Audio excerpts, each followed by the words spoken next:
ماشاء اللہ آپ نے وہ 2-3 جو سوالات ہمارے تھے جی جی وہ ایک ہی سوال میں آپ نے اچھا جواب دے دی، لیکن پھر بھی میں چاہوں گا ہاں کہ ہاں سوالات کی کچھ روشنی رہ میں گیا ہوگا ایک تو میں اس مختصر سا بالکل کہ نکاح رخصتی ولیمہ اس جی کا اسلام میں درجہ کیا ہے، اور اس کے علاوہ جتنے رسم و رواج ہوتے ہیں کیا اس کی کوئی حقیقت اسلام میں ہے؟ بھائی شریعت کا دیکھیے یہ طریقہ ہے کہ نکاح کیا، حضرت ابو عبد الرحمن ابن عوف تشریف لا رہے ہیں، اللہ کے نبی در سے جا رہے ہیں، بدن پر خوشبو کا اثر ہے،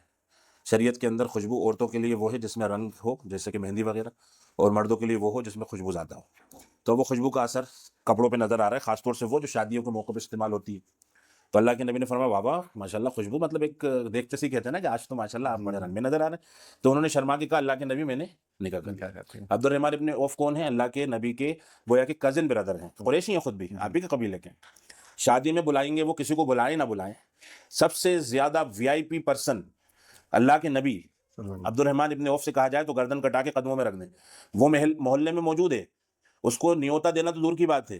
اس کو خبر بھی نہیں ہے، خبر بھی نہیں۔ اور جیسے انہوں نے کہا میں نے نکاح کر لیا تو آپ نے ان کو مبارکباد دی اور معانقہ کیا، وہ آپ اپنے راستے چلے گئے، اللہ کے نبی اپنے راستے چلے گئے۔ یعنی لوگوں کو بلانا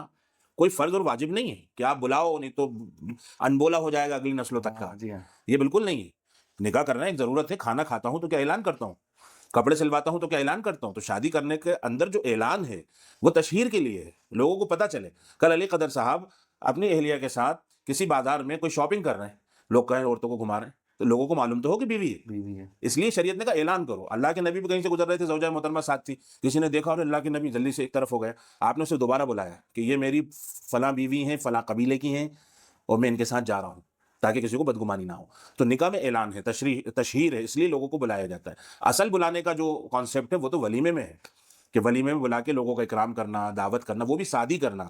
سادہ کھانا اس میں ہو، اپنی حیثیت کو۔ اپنی حیثیت کے مطابق ہو۔ اللہ کے نبی نے جتنے بھی ولیمے فرمائے ہیں ان میں سب سے بڑے ولیمے میں آپ نے ایک بکری کا بچہ ذبح کیا تھا۔ ایسا بھی نہیں ہے کہ لوگ کچھ کہتے ہیں مہر بہت تھا ایک شادی میں، تو وہ عورت کی ڈگنیٹی ہے، کس خاندان سے آ رہی ہے اس کے اعتبار سے مہر طے کیا جاتا ہے، وہ ایک الگ مسئلہ ہے، اس کو ہم اس پر قیاس نہیں کر سکتے کہ آپ ولیمہ بھی بہت شاندار کرو اور بہت اس میں جو ہے رنگا رنگ کھانے بنواؤ، جتنی حیثیت ہے اتنا آپ ولیمہ کرو، باقی بارات کے کھانے کا تو کوئی گنجائش ہی نہیں ہے شریعت کے اندر۔